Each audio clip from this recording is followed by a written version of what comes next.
রাতে যারা একটু শান্তিতে ঘুমাতে পারে তারা কখনোই বুঝবে না নির্ঘুম রাত কাটানোর কষ্ট ঠিক কতটুকু।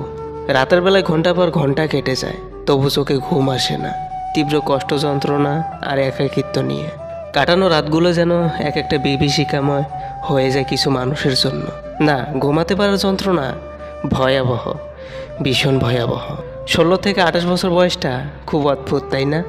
দেখবে কারো বিয়ে হয়ে যাচ্ছে, আবার কেউ তার জীবন নিয়ে সংগ্রাম করছে। এই বয়সে কেউ হঠাৎ করে সফলতা পেয়ে যাচ্ছে, আবার কেউ কিছু করতে না পেরে হতাশার সাগরে ডুবছে। এই বয়সে কেউ আবার পুরো সংসারটা চালাচ্ছে, কেউ আবার এই বয়সে ফুর্তিতে জীবনযাপন করছে। ওহে প্রিয়, সুন্দর ছিল তোমার ভালোবাসা, নিখুঁত ছিল তোমার অভিনয়। প্রিয়, তুমি তো এখন আমার নও, তবে কেন তো তোমার জন্য মায়া হয়।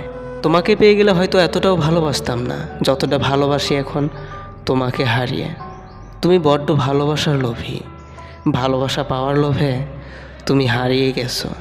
কর্মফল সবাইকে ভোগ করতে হয়, একজনকে ঠকিয়ে অন্যজনের সঙ্গে সুখী হবে, এটা তো কেবল কল্পনাতে সীমাবদ্ধ। এই যে যারা বলে আমি তোমার চেহারা দেখে নয়, তোমার মায়ায় আটকে গেছি, ভাই যত কিছুই বলো না কেন, চেহারা সুন্দর ছাড়া কারোর প্রতি মায়া আসে না। যেটা আসে সেটা হলো মোহ। ভালোবাসা পাওয়ার জন্য তোমাকে অবশ্যই সুন্দর হতে হবে।